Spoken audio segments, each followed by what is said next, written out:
नमस्कार, आप देख रहे हैं प्रदेश का नंबर 1 और सबसे भरोसेमंद news channel India news Haryana और मैं हूं आपके साथ रंजना सिंह राठौड़। बेहतर जिंदगी के लिए सबसे जरूरी चीज है आपके अपने स्वास्थ्य को बेहतर रखना। भागदौड़ भरी जिंदगी में यह काम सबसे ज्यादा मुश्किल हो जाता है। खाने पीने से लेकर मानसिक तनाव, ये सब कुछ आपके स्वास्थ्य पर बेहद बुरा असर डालते हैं। आपकी इन्हीं परेशानियों को दूर करने के लिए हमने इस खास प्रोग्राम की शुरुआत की है जिसका नाम है आपका डॉक्टर। इस कार्यक्रम के जरिए हम आपको हेल्दी लाइफ के बारे में टिप्स देंगे। डॉक्टर्स आपको बताएंगे कि क्या करना है और क्या नहीं करना है सही स्वास्थ्य के लिए।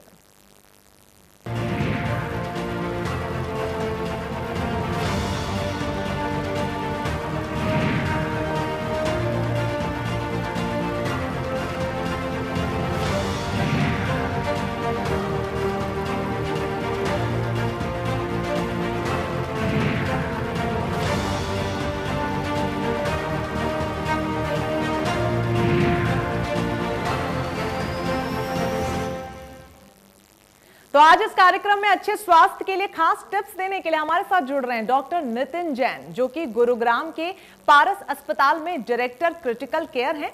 डॉक्टर नितिन जैन से हम देश में फिर से बढ़ रहे कोरोना के खतरों को लेकर बातचीत करेंगे, क्योंकि कोरोना का नया स्ट्रेन काफी गंभीर होता हुआ नजर आ रहा है।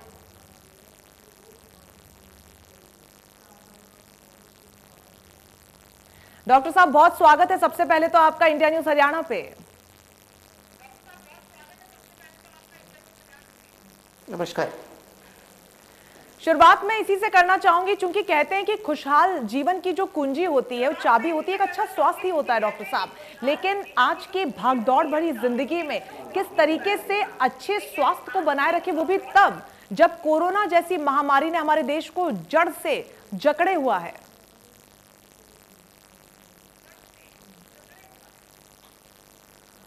कोरोना महामारी अगर आपने देखा हो पिछले एक साल में तो हमने ये देखा कि ज़्यादातर उन लोगों को अफेक्ट कर रही है जी, जिनको पहले से बीमारियां हैं, जैसे डायबिटीज़ है, हाइपरटेंशन है, कैंसर की बीमारियां हैं। इन मरीज़ों में इसकी सिवियरिटी ज़्यादा है। जो लोग यंग हैं, जिनको और कोई बीमारी नहीं है और जो एक हेल्दी लाइफस्टाइल जी रहे हैं, उनमें अगर हुआ भी है तो इसकी सिवियरिटी काफ़ी कम है। तो डेफिनेटली हमें फोकस इस पे रखना है आगे कि हम एक ओवरऑल अपनी एक हेल्दी लाइफस्टाइल जिए, हमारी बॉडी की इम्यूनिटी बेटर हो, ताकि हम इन सब बीमारियों से लड़ पाएं। बिल्कुल डॉक्टर साहब, ऐसे में चूंकि नया स्ट्रेन भी दस्तक दे चुका है और कहा यह जा रहा है कि जो पुराना कोरोना का स्ट्रेन है उससे 70% अधिक तेजी से ये स्ट्रेन फैलता है। ऐसे में डूज एंड डोंट्स क्या पुराने वाले ही रहेंगे या फिर कुछ नई ऐसी दिनचर्या में चीजें हैं जिन्हें अमल किया जाए जिससे कि इससे बचा जा सकता है?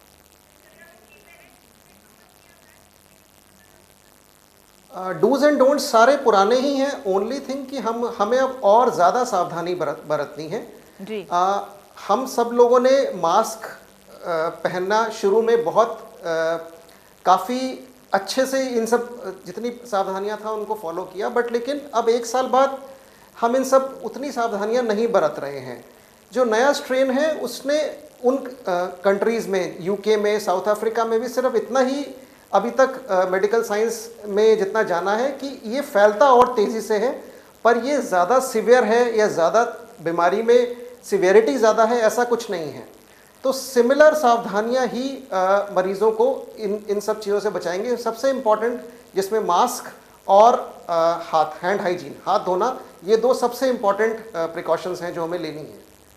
बिल्कुल, लेकिन ऐसे में अब जब देश अनलॉक हो चुका है पूरी तरीके से, सबसे आखिर में देश में विद्यालय खोले गए, कॉलेजेस को ओपन किया गया है और यही वजह है कि बड़ी तादाद में बच्चे भी अब इससे संक्रमित पाए जा रहे हैं। देखिए, बहुत कम उम्र होती है बच्चों की। ऐसे में बच्चों के लिए वो कौन से खास टिप्स होंगे जो आप अपनी तरफ से देना चाहेंगे?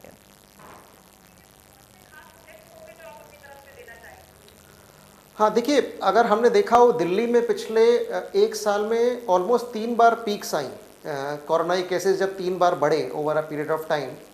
अब हम देख रहे हैं कि लास्ट फ्यू डेज भी अगेन एक केसेस का सर्ज हुआ है।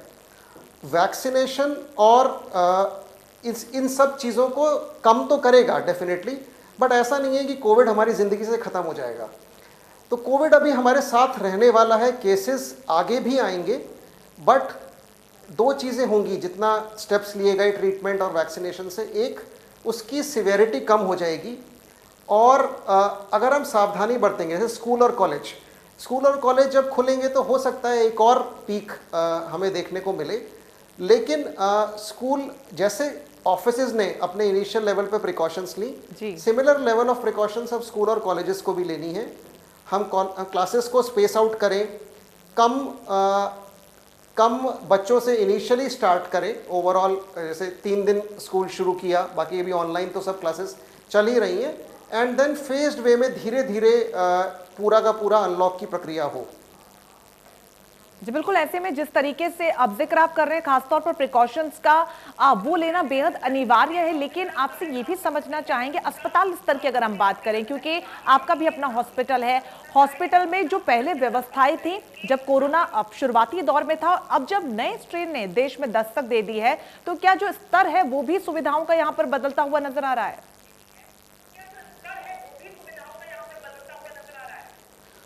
अस्पताल देखिए अब इस बीमारी से लड़ने के लिए ज़्यादा कैपेबल हैं। जब शुरुआत हुई थी तो इंफ्रास्ट्रक्चर भी रेडी नहीं था।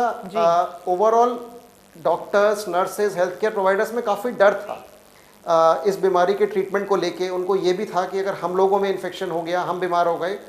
इन सब चीज़ों में अब over a period of time confidence बढ़ा है बीमारी के ट्रीटमेंट्स को लेकर भी, और ओवरऑल हॉस्पिटल के इंफ्रास्ट्रक्चर की अगर हम देखें तो आज हर हॉस्पिटल, चाहे दिल्ली हो चाहे गुड़गांव, ज़्यादा प्रिपेयर्ड है इस बीमारी के मरीज़ों को ट्रीट करने को अगर हम देखें।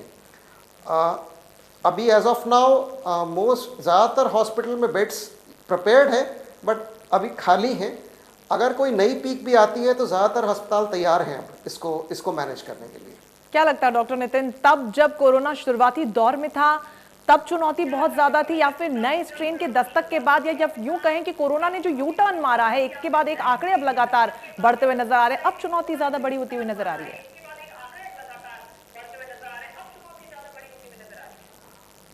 देखिए, अगर हम इसको शुरुआत से देखें तो जैसा मैंने कहा, कई मल्टीपल पीक्स, 3 पीक्स दिल्ली देख चुका है।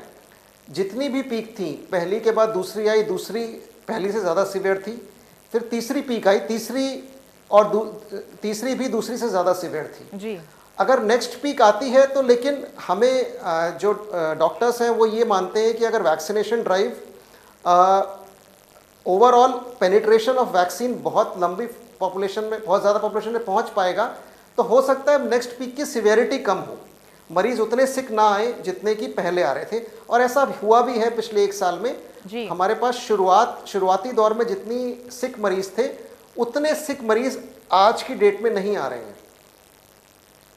बिल्कुल डॉक्टर नितिन, साथ ही आप ये भी जानना चाहेंगे, चूंकि देश भर में 16 जनवरी से टीकाकरण की प्रक्रिया की शुरुआत हो चुकी है, लेकिन बड़ी तादाद में लोग ऐसे हैं जो अभी भी भ्रम के जाल में है कहीं ना कहीं, या फिर किसी प्रकार की आशंकाएं उनको, और यही वजह है कि टीकाकरण के लिए वो लोग नहीं पहुंच रहे। क्या लगता है कि ये बड़ी वजह कहीं ना कहीं एक बार फिर से आंकड़ों में साफ है कि?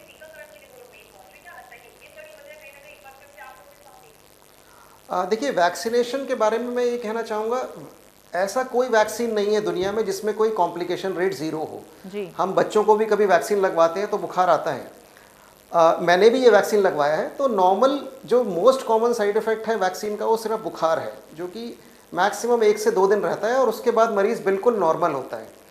तो जितनी भी लोगों में ऐसा शक है, अब हमें ये भी देखना चाहिए कि कितने सारे लोगों को लग चुका है। गवर्नमेंट ऑलरेडी डेटा दे रही है कि 1 करोड़ से ऊपर doctors, health care worker, nurses सबको लग चुका है, और ऐसा कोई भी मेजर साइड इफेक्ट अभी तक रिपोर्ट नहीं हुआ है किसी भी इन पूरे हेल्थ केयर वर्कर्स को। तो गोइंग फॉरवर्ड मैं ये मानता हूँ कि लोगों में भी इसका कॉन्फिडेंस बढ़ेगा over a period of time vaccination को लेकर।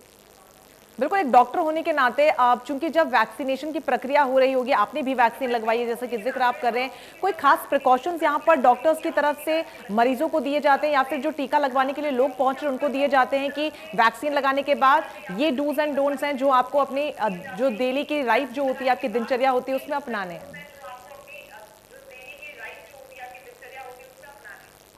देखिए, वैक्सीन लगाने के बाद सबसे पहले हमारा इनिशियल होता है कि हम आधे घंटे पेशेंट को यूजुअली ऑब्जर्व करते हैं। तो अपने हॉस्पिटल में, अपनी फैसिलिटी में ही आधे घंटे वैक्सीन लगने के बाद हम लोग उनको पूरा उनका हार्ट रेट, ब्लड प्रेशर सब सुपरवाइज करके मॉनिटर करने के बाद ही उन्हें घर भेजेंगे। और ऐसा हो सकता है कि कुछ परसेंटेज मरीज़ों को बुखार आए वैक्सीन के बाद, उसके लिए हम दवाई वगैरह उनको पहले से ही बता के सब प्रिस्क्रिप्शन में लिख के देते हैं कि अगर फीवर आ भी रहा है तो उससे घबराएं ना जी। फीवर मैक्सिमम 1-2 दिन रहेगा और उसके बाद वो सब चीज़ें नॉर्मल हो जाएंगी। बिल्कुल, मतलब अगर आपको थोड़ा बहुत फीवर है तो अस्पताल का रुख करने की बहुत जल्दी आपको ज़रूरत नहीं है, घर पर रहकर भी आप ठीक हो सकते हैं। हाँ, बिल्कुल बिल्कुल। जैसे हमें नॉर्मली घर में कई बार बुखार आता है, हम एक नॉर्मल क्रोसिन की दवाई लेते हैं और मरीज़ ठीक और हम ठीक हो जाते हैं। ये सिमिलर है, एक दो दिन के लिए फीवर आ सकता है, पर लेकिन उसके लिए अस्पताल वापस भागने की ज़रूरत नहीं है, पैनिक करने की ज़रूरत नहीं है कि नहीं वैक्सीनेशन से हमें ये हो गया, ऐसा कुछ नहीं है। बिल्कुल डॉक्टर नितिन, ऐसे में महिलाओं के लिए अगर मैं जानना चाहूँ, जो कि बाहर का काम भी संभालती है, घर परिवार को भी संभालती है, काफ़ी बिजी उनकी लाइफ होती है, ऐसे में उनको कोई खास टिप्स आप देना चाहें, खासतौर पर कोरोना महामारी के लिहाज से, कि कोई विशेष तौर पर डाइट प्लान उनके लिए कुछ स्पेशल ऐसा?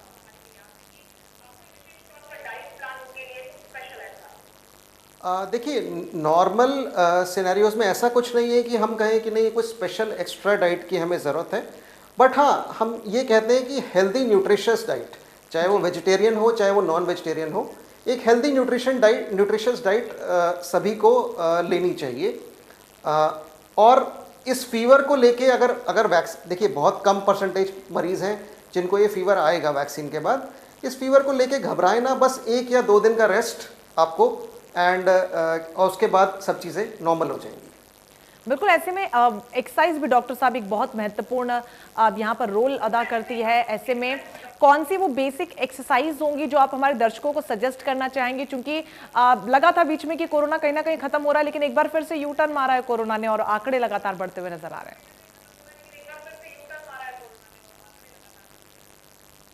देखिए, कोरोना का जो सबसे मेजर इफेक्ट है वो लंग्स के ऊपर ही है। ऑल्दो हमारे पास अदर कुछ केसेस अलग अलग डिफरेंट उसके भी आए हैं, बट अगर हम लंग जो भी एक्सरसाइजेज हैं वो बेसिकली फोकस्ड ऑन लंग्स ही हम लोग एडवाइस करते हैं। तो ओवरऑल हमें अपनी एक्सरसाइज की कैपेसिटी बढ़ानी है। हम कोई भी एक्सरसाइज करें, चाहे वो रनिंग हो, चाहे वो साइकिलिंग हो, चाहे वो स्विमिंग हो, बट हमें दिन में एक एक्सरसाइज दिन में एटलीस्ट आधा घंटा एक कोई भी हेल्दी एक्सरसाइज के लिए हमें निकालना चाहिए। बिल्कुल, और ये बहुत ज़्यादा ज़रूरी है कि अपने डेली लाइफ में कम से कम आप 30 मिनट तक की एक्सरसाइज ज़रूर करें, जिससे कि बॉडी आपकी फिट रहे। साथ ही साथ आपसे ये भी जानना चाहूँगी, क्योंकि बहुत से दर्शकों का सवाल डॉक्टर साहब लगातार ये भी है कि एक बार अगर आपको कोरोना हो गया है, आप ठीक हो चुके हैं, तो क्या पूरी तरीके से मरीज निश्चिंत हो जाए या फिर प्रिकॉशंस तभी भी लेने पड़ेंगे?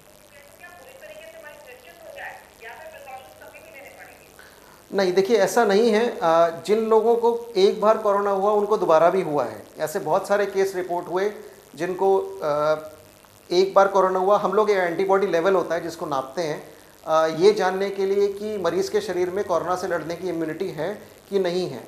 और हमने over a period of time ये भी देखा कि जब आपको कोरोना होता है, ये इम्यूनिटी 3 से 6 महीने तो रहती है, उसके बाद ये लेवल 0 हो जाते हैं।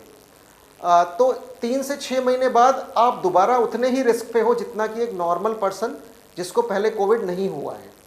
तो डेफिनेटली रिकरेंस ऑफ कोविड, दोबारा कोविड होने का चांस काफी ज्यादा है। और यही वजह है कि बिल्कुल भी लापरवाही नहीं बरतनी है और अच्छा खाना खाना है और ज्यादा से ज्यादा एक्सरसाइजेस को अपनी डेली लाइफ में इंक्लूड करना। बहुत शुक्रिया डॉक्टर नितिन जैन हमारे साथ जुड़ने के लिए और ये खास और बहुत ही स्पेशल टिप्स हमारे दर्शकों से साझा करने के लिए। तो चलिए, इसी के साथ फिलहाल के लिए हमारे खास प्रोग्राम आपका डॉक्टर में बस इतना ही। फिर मुलाकात होगी एक और नए स्वास्थ्य से रिलेटेड यहाँ पर मुद्दे के साथ, आपके लिए खास जानकारी के साथ। तब तक के लिए मुझे दीजिए इजाजत। नमस्कार।